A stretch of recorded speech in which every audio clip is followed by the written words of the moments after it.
Ang intense ng mga kaganapan ngayon sa abot kamay na pangarap sapagkat mangyayari na nga ang matagal nang hinihintay ng lahat at magkakamalay na nga si Don Pepe.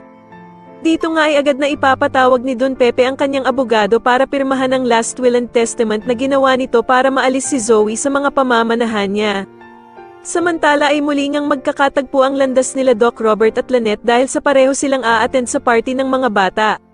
Manghihinayang naman itong si Doc Robert dahil sa hindi nga daw makikita ng ama niyang si Don Pepe ang kanyang mga apo, na sila Annalyn at Justin na magkasamang gumawa ng party.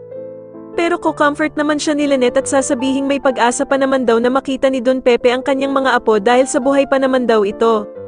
Subalit mukhang nawawala na nga ng pag-asa itong si Doc Robert at sasagutin niya nga si Lynette na kung paano nga daw kung hindi na daw tuluyang magising ang ama niyang si Don Pepe.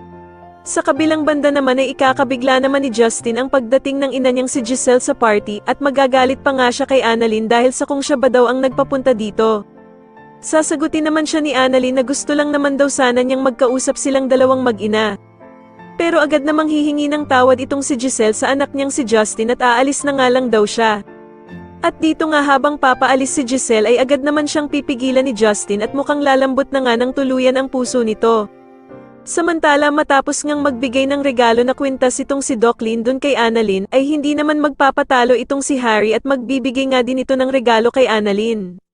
Matapos nga ang naging performance nila Annalyn at Justin ay masusupresa itong si Annalyn dahil nga sa gagawing surprise message ni Harry habang nakasuot ito ng Santa Claus.